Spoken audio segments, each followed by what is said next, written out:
রাত্রির ଅନ୍ଧାর ভিতরে সমুদ্র তরঙ্গ ধীরে ধীরে শান্ত হয়ে যায়,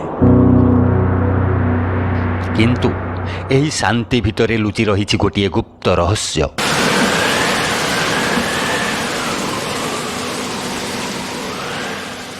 ଓଡ଼ିଶାର ଋଷିକୂଲ୍ୟା ମୁହାଣ। ଏଠାରେ ପ୍ରତିବର୍ଷ ଘଟେ ଏକ ଅଦ୍ଭୁତ ଘଟଣା।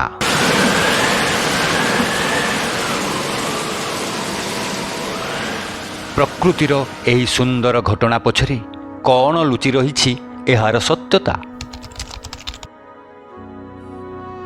ଗୋଟିଏ କଇଁଚ ପାଇଁ ମନୁଷ୍ୟର ପେଟ କେବେ ବନ୍ଦ ହୋଇପାରେ କି?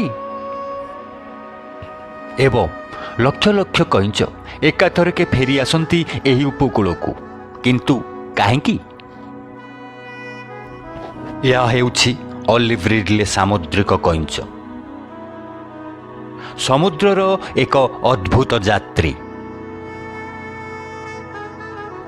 ହଜାର ହଜାର କିଲୋମିଟର ଦୂରରୁ ଏମାନେ ଫେରି ଆସିଥାନ୍ତି ନିଜର ଜନ୍ମଭୂମିକୁ।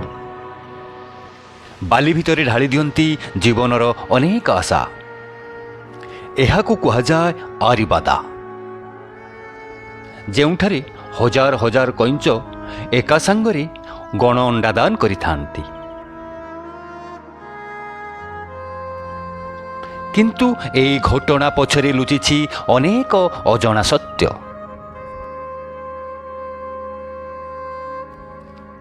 ଏହି ସମୟରେ ସମୁଦ୍ରରେ ଆଉ ଗୋଟିଏ ଜୀବନ ମଧ୍ୟ ଲଢ଼ୁଛି। ସେମାନେ ହେଉଛନ୍ତି ମାଛ ଧରାଳି। ନିୟମ କହୁଛି, କଇଁଚ ଆସିଲେ ମାଛ ଧରା ବନ୍ଦ। ପ୍ରଶ୍ନ ଉଠେ, କଇଁଚ ପାଇଁ ମନୁଷ୍ୟର ଜୀବନ ଜୀବିକା ବନ୍ଦ ହୋଇଯିବ କି? ଗୋଟିଏ ପକ୍ଷରେ ଫରେଷ୍ଟ ଡିପାର୍ଟମେଣ୍ଟ କହୁଛି ଏହି କଇଁଚ ବିଲୁପ୍ତିର ଶେଷ ସୀମାରେ। ଅନ୍ୟ ପକ୍ଷରେ ମାଛ ଧରାଳିମାନେ କହୁଛନ୍ତି ଆମ ପିଲାମାନେ କ'ଣ ଖାଇ ବଞ୍ଚିବେ? ଏହି ଋଷିକୂଲ୍ୟା କୂଳରେ ପ୍ରତିବର୍ଷ ଲକ୍ଷ ଲକ୍ଷ କଇଁଚ ଆସନ୍ତି। କେତେକ ବର୍ଷରେ ଏହି ସଂଖ୍ୟା 6 ଲକ୍ଷରୁ ଅଧିକ ସଂଖ୍ୟାରେ ଦେଖାଦେଇଛି। ଭାରତବର୍ଷରେ କେବଳ କିଛି ସ୍ଥାନରେ ହିଁ ଏହି ଅଦ୍ଭୁତ ଘଟଣା ଦେଖିବାକୁ ମିଳେ ଏବଂ ଓଡ଼ିଶାର ଋଷିକୂଲ୍ୟା ମୁହାଣ ହେଉଛି ସେଥିମଧ୍ୟରୁ ଏକ ପ୍ରମୁଖ କେନ୍ଦ୍ର। କିନ୍ତୁ ସତ୍ୟ କଠିନ। ମାଛ ଧରା ଜାଲରେ ପଡ଼ି ହଜାର ହଜାର ସଂଖ୍ୟାରେ କଇଁଚ ମରୁଛନ୍ତି। ଏହାକୁ ରୋକିବା ପାଇଁ ସମୁଦ୍ରରେ ପ୍ରତିବନ୍ଧକ ବି ଲାଗିଛି,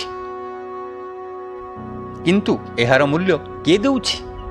ସେହି ଗରିବ ମାଛ ଧରାଳି। ଏକ ପକ୍ଷରେ ନୀରବ କଇଁଚର ଜୀବନ, ଅନ୍ୟ ପକ୍ଷରେ ମନୁଷ୍ୟର ଚିତ୍କାର। ଏହି ଲଢ଼େଇରେ କିଏ ଠିକ୍ ଆଉ କିଏ ଭୁଲ?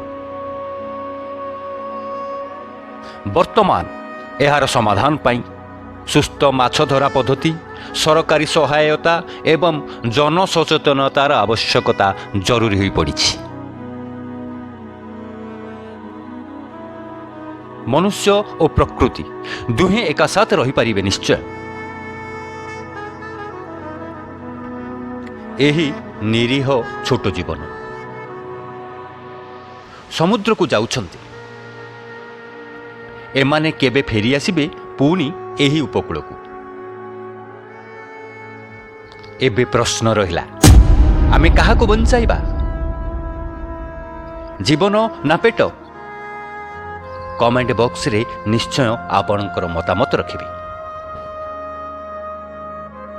ଏହିଭଳି ଭିଡ଼ିଓ ଦେଖିବା ପାଇଁ ଆମ ଚ୍ୟାନେଲ ପ୍ରତିଧ୍ୱନିକୁ ସବସ୍କ୍ରାଇବ୍ କରନ୍ତୁ, ଲାଇକ୍ କରନ୍ତୁ, ସେୟାର କରି ଆପଣଙ୍କର ଗୁରୁତ୍ୱପୂର୍ଣ୍ଣ ମତାମତକୁ କମେଣ୍ଟ ବକ୍ସରେ ରଖନ୍ତୁ।